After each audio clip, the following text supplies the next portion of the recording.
Chapter 7 Continued.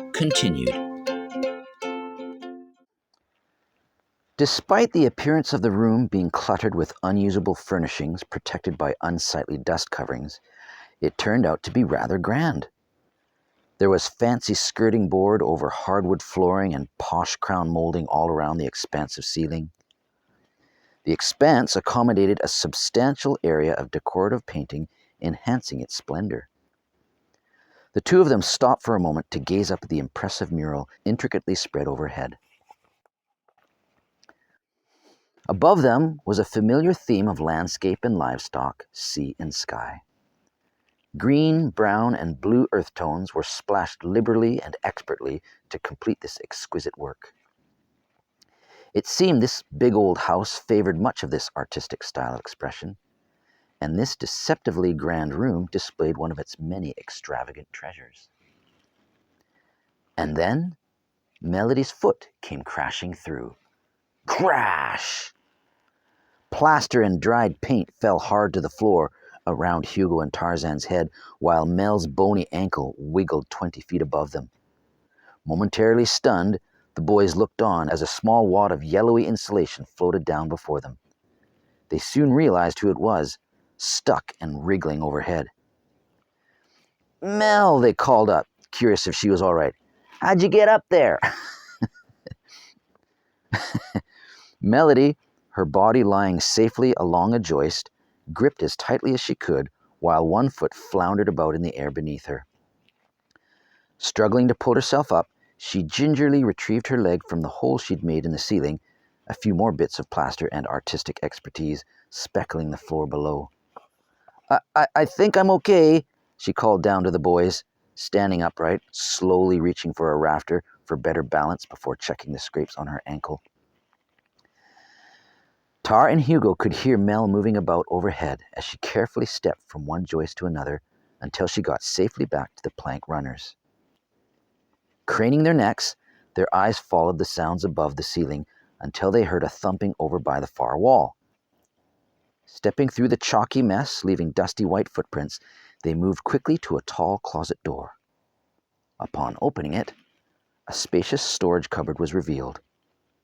The banging started up again, this time directly above them.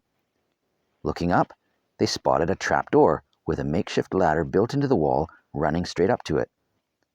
Tarzan monkeyed up the ladder until his head pressed beneath the plywood lid. Thump, thump, thump. "We're coming," Hugo hollered from the bottom of the ladder. Tarzan pushed up on the plywood and slid it out of the way. Melody's lovely face appeared from the shadows, smiling down at him. "Mel," he cried happily, climbing waist-high through the hatch to give her a hug. Hugo pushed his way up from behind, using his head to nudge Tar to get out of the way. "Move it!" Relieved to be together again, Melody shared with them how she'd arrived to the spot since parting ways, the strange vision she saw outside, and then cautioned them about where not to step. "You have to keep to this plank runway, or you'll fall through the ceiling." "Bollocks to that," Huey said defiantly, making his way precariously along the narrow 2x8s. Keen to distance himself from his sister's fairy room experience, he called out, "Tar, get your scrawny bones over here." Tarzan, unsure what to make of Mel's story, couldn't resist. It looked like too much fun. Skipping from one horizontal support to the next, they chased each other, playing an impromptu game of not-so-good-idea tag. "Boys, be careful," Melody called from near the hatch. Tarzan laughed when Hugo accidentally ran straight through a massive sticky cobweb. Dusty gray-white tendrils clung incessantly to the side of his head and all over his face. "Ah, get it off!" Hugo panicked, frantically batting at his curly hair in case any unwelcome creepy crawlies had come aboard. "Ah, get it off!" Tarzan mimicked in a mock girly voice. Hugo pushed at Tar, deliberately trying to make him fall. Tar instinctively pivoted, deflecting the impact, causing Hugo's momentum to lurch him forward. Hugo struggled to regain his footing while bending past Tarzan. Tar stood firmly, straddling the gap between joists.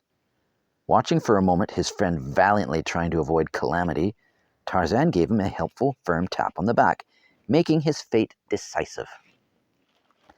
"No!" cried Hugo in frustrated defeat, helplessly falling from stability.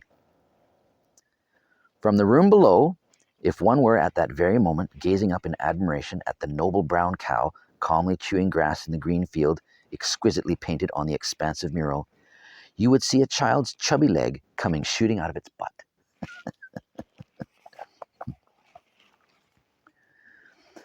Up to his flabby hips in insulation and keeping a vice-like grip on anything solid, Hugo didn't move.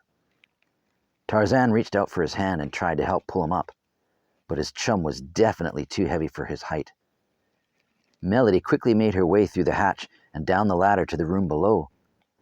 She found a sheet-covered chaise longue on casters nearby, and with her little body did her best to ensure the old-fashioned couch was positioned beneath her brother.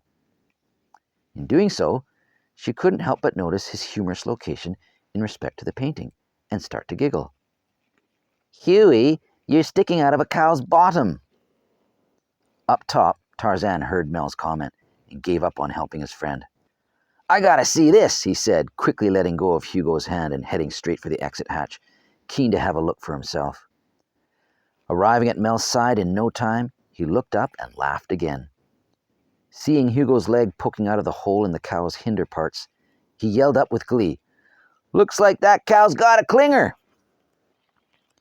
Hugo, hearing everything, mustered the effort to somehow free himself without falling through.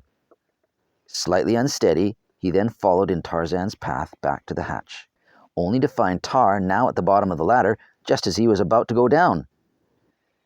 "Go check it out," Tarzan encouraged, scrambling eager back up the ladder when Hugo was out of the way. Hugo joined his sister by the chaise longue, swatting dust off his shorts. "Are you all right?" Mel asked him, pointing to his bare leg, genuinely concerned. Huey nodded, looking up just as two balled-up, dirty black socks came plopping one at a time out of the unintentionally made rectum. "Raisins!" they heard Tarzan shouting down. "That's rabbits, not cows," Melody shouted back, correcting him on the appropriate characteristics of particular animal dung. Next came Tarzan's shoes, plummeting from the beast's nether region. Hugo, having swiftly recovered from his temporary trauma, embraced the humorous scenario. "What has that big mama been eating?" he laughed out loud. "Poor Mabel!" Just then, a long wad of moldy insulation came slowly oozing out to the sounds of loud, obnoxious groaning and mooing. "Moo!" "Ha ha ha!" Hugo belted out, as the unusual defecation curled down through the air and coiled upon the floor. Hugo had an idea of his own and raced back up to trade places with Tar. Tarzan tag-teamed Hugo in and went quickly back down to join Mel. In disbelief, they watched as Hugo pressed his face right into the hole in the ceiling. Only his cheeks and mouth could be seen, squashed and puckered. "Hey, Mel, I love you," the cow's disgusting butt lips spoke. "Will you mooey me?" Tarzan lost it, rolling on the dusty floor in fits of howling paroxysms. "That's gross," answered Mel, rejecting the bovine proposal. Huey, bending face down with two hands holding on to a separate joist each, jagged plaster biting into his chubby cheeks, stuck his tongue down at his sister. "But you're so beautiful!" He suddenly stopped, recognizing his folly. His arms had started to fatigue and were no longer able to hold him up for much longer.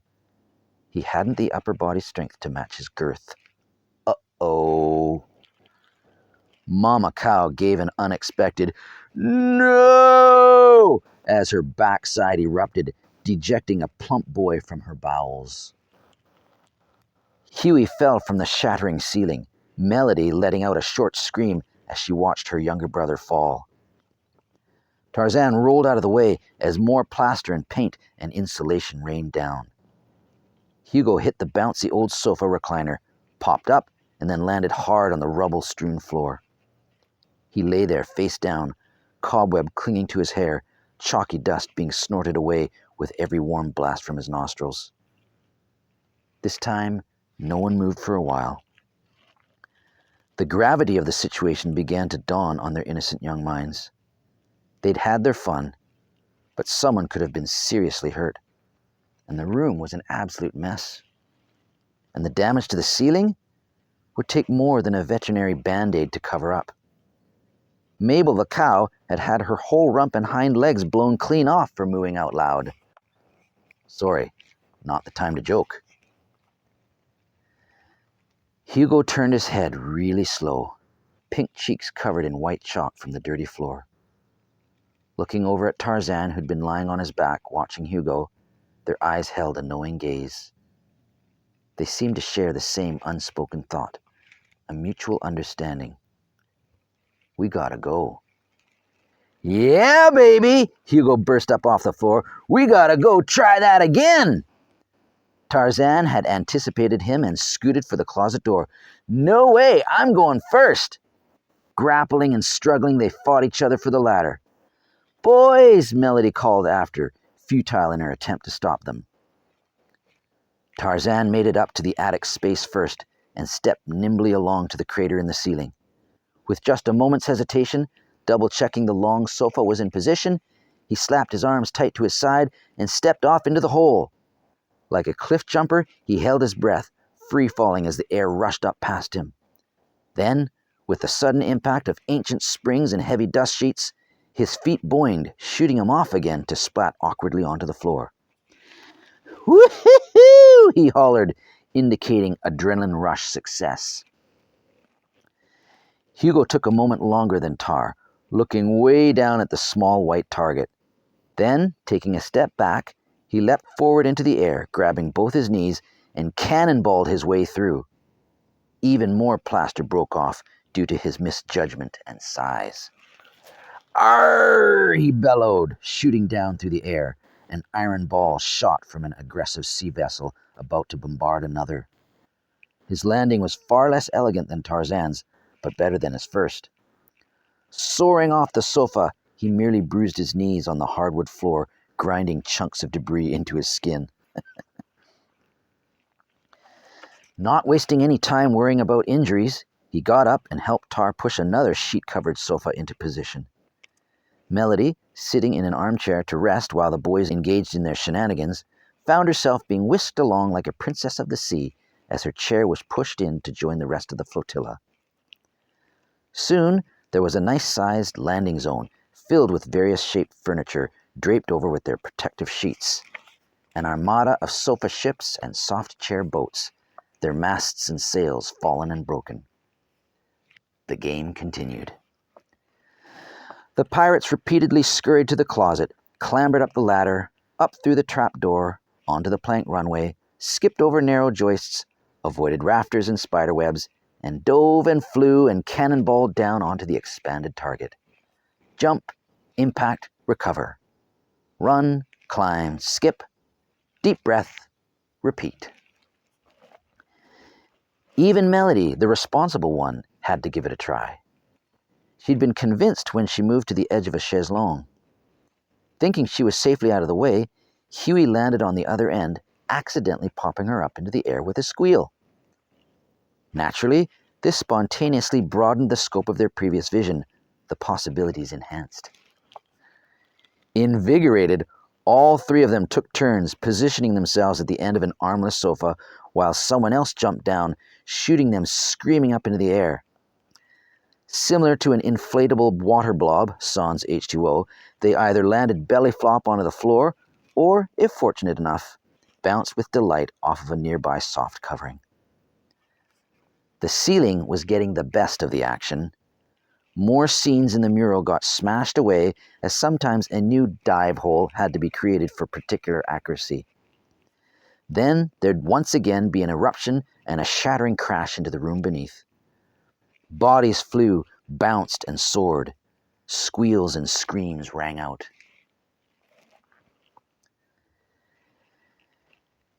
Eventually, their battle lust diminished and their exhilaration subsided.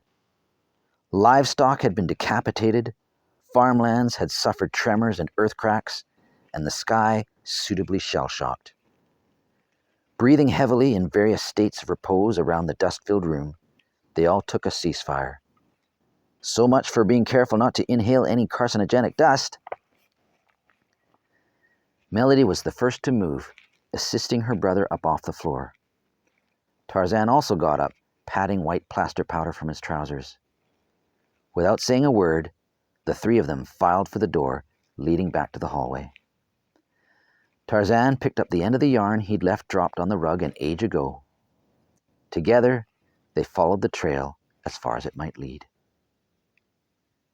Back in the large hall, a broken piece of plaster wobbled, then fell from the war-torn sky, landing with a pitiful plap to the ground. Left behind was a proudly painted signature remaining high up in the corner. Ms. Olga McSkolja. Here's hoping that local legendary artist, once commissioned to complete this highfalutin masterpiece, won't ever find out.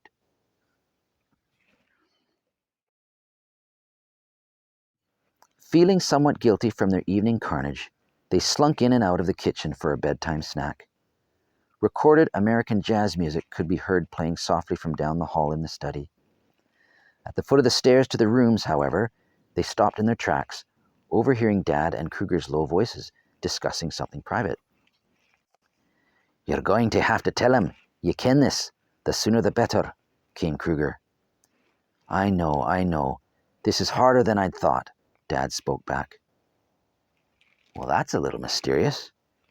The kids wondered what the adults were talking about, worrying it was about them. If they hadn't been so naughty earlier, you can bet your backside they would have gone and eavesdropped by the doorway. Tonight, however, they were just relieved to make it discreetly back to their bedrooms before being spotted. "Tell who what?" puzzled Melody once in her bed. "What's Dad finding so hard to say?" "Do they know about the mess we made?" Hubert feared, hiding under his covers. "We're so going to get in trouble." The intriguing adult snippet ran round Tarzan's head for a few moments before he fell innocently to sleep.